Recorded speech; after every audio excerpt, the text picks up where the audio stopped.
Hey guys, Dennis here with Collider Games, and I wanted to give you my first impressions of the Oculus 2.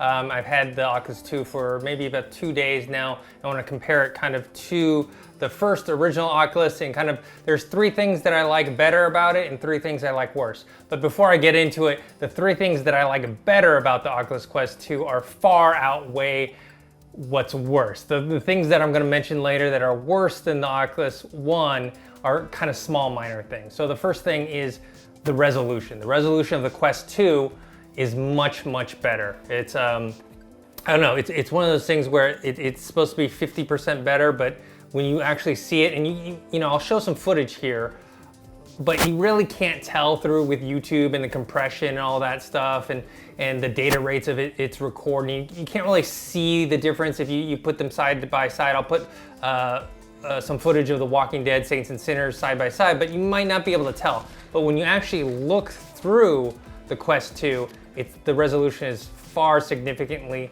better. So that's my number one thing, and that's the thing that I actually like the most about the Quest 2.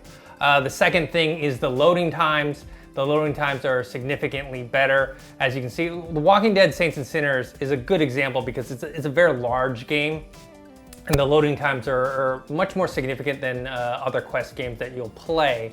And on the Quest 1, the load times were not unbearable, but you did have to wait a little while. And on the Quest 2, what you notice is the loading bar actually doesn't have to go all the way to the end for it to actually load to the next level. It goes and maybe gets about halfway through, and then it loads in there.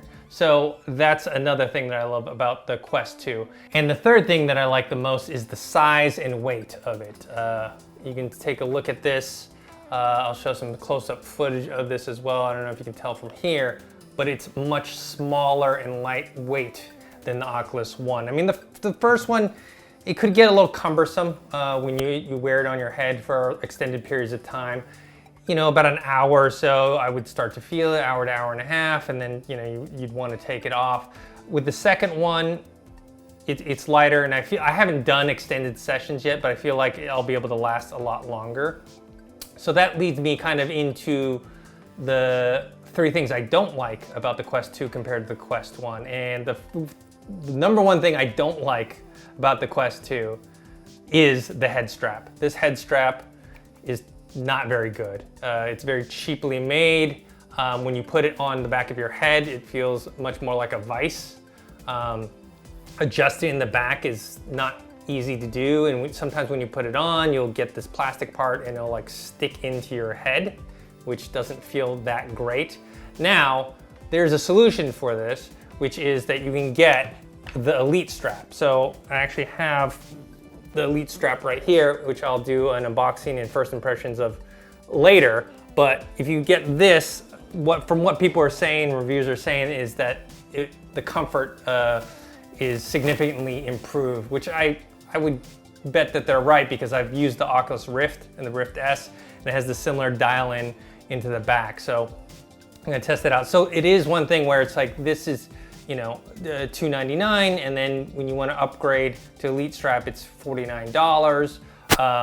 That is something that, like, okay, it's not necessary in the sense of to be able to use the Quest 2, but for your own comfort, you kind of have to get it. So really that drop between the $400 price point to the $300 price point isn't exactly totally right, because really, in order to get the comfort that's better than this one, which this is definitely more comfortable than this, you have to fork out that $50. All right, that's something that I hate the most, but it is fixable with a little cash. Now, the second thing I don't like, this is minor nitpicky stuff, okay? So this is not like a deal breaker at all.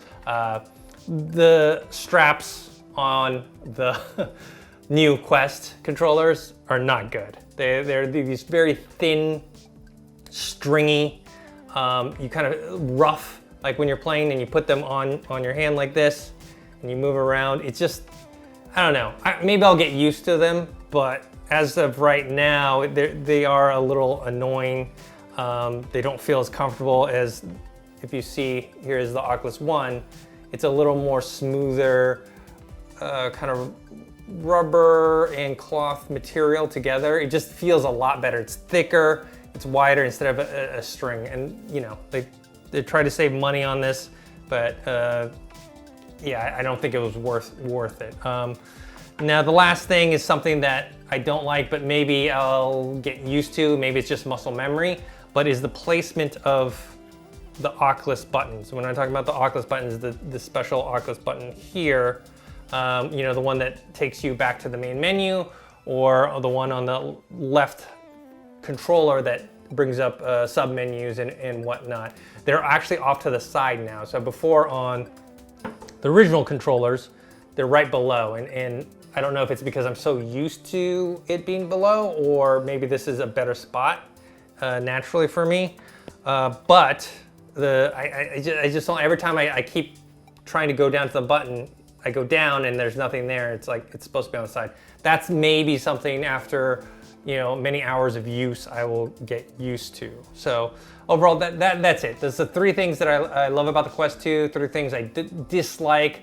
Like I said, the last 2 are a little more nitpicky in terms of the straps and the button placement, which I think I will get used to. The 3rd one, the strap, I think is a big deal, but it can be solved with the purchase of the Elite strap. So that's it. That's my first impressions of the Oculus 2. So far, I think it's definitely worth the upgrade. It's just, you gotta keep those things in mind.